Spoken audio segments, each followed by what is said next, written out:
Hi all, welcome along to another edition of the show with no name here on TDW Radio.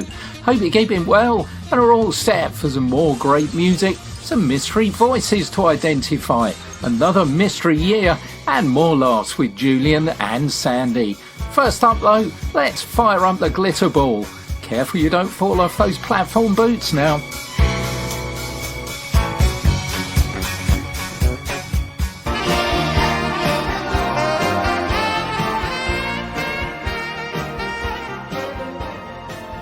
From the album Famous Last Words, released in 1982, Supertramp and today's weather forecast is raining again. How are you on Mystery Voices? Well, here's four to have a go at. See if you can identify who this quartet is. Marion thought I was the bee's knees. She sort of encouraged me to act. She encouraged me to be on a television series and host a TV show and do comedy sketches. But the recording thing, she had no control over that. I'm all right as it happens. I ain't too terrible. It sounds like I'm a saint. But you get a smell for someone, you think, I don't reckon them, you know? But if you start saying it, it's going to go on, isn't it? You know, you got to let them find out for themselves. And then best the granny out of them. Father Superior called me around afterwards and gave me £5 a crown. Then about a month later, I did a show for the school, and the parents and the headmaster gave me £1. So you see, I learned a very, very important thing, but you will do well to remember how to take a cut gracefully. So many people now in the streets were, shouting out interesting. It became an overnight nickname, like it just released the pressure. It was like that. Yeah, keep boring. Yeah, how interesting. How you doing, mate? All right. Yeah, get on there.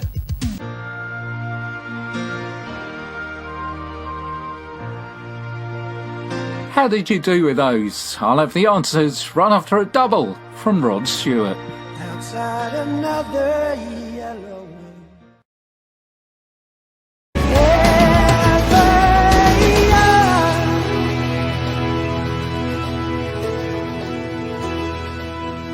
First up, Downtown Train, written originally by Tom Waits and recorded by Rod Stewart in 1989, a year after he recorded Forever Young, a similar song to the one originally released by Bob Dylan. So similar, in fact, that Bob and Rod agreed to share royalties. Well, I've got the feeling their solicitors might just have had something to do with it.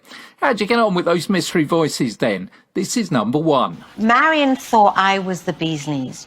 She sort of encouraged me to act. She encouraged me to be on a television series. And it was the voice, of course, of Lulu. Sketches, but the recording thing, she had no control over that.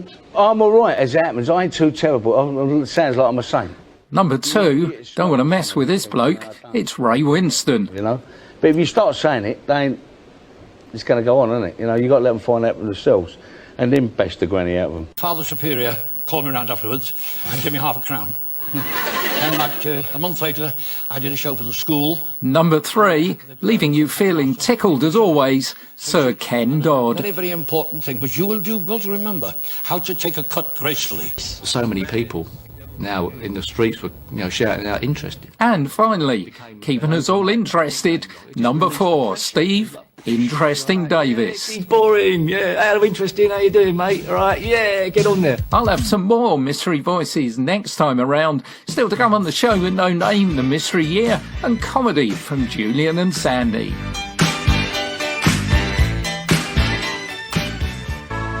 The excellent Fountains of Wayne and Hack and Zack, followed by Kirsty McCall's version of The Kinks' Days, taking us up to the mystery year when this was riding high in the charts.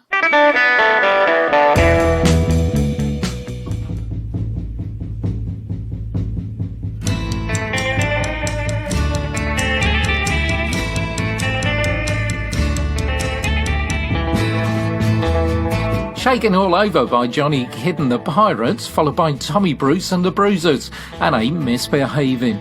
Tommy Bruce was a former Covent Garden van driver who once described his own singing voice as diabolical. Didn't stop that, reaching number 3 in the charts though, in the year that the Grand National is televised for the first time, as Merry Men II is the winner. American rock and roll singer Eddie Cochran is killed in a car crash in Wiltshire. Princess Margaret marries photographer Anthony Armstrong-Jones at Westminster Abbey in the first televised royal marriage. Wolves are the FA Cup winners for the fourth time, beating Blackburn Rovers 3-0 at Wembley. The Beatles, a five-strong male band from Liverpool, performed their first concert under that name in Hamburg, West Germany. And in London, the first traffic wardens are introduced. If I say I love you, do you mind? First of all, Anthony Newley and Do You Mind, a song written by Lionel Barr, which became the 100th number one in chart history. And following that, Cliff Richard and the Shadows and a number 2 hit, I Could Easily Fall in Love with You, both from the year when this song sold more than any other single.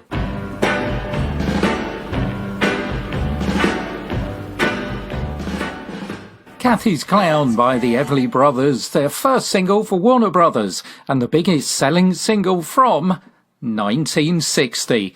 I'll have another mystery year next time around, right here on The Show with No Name.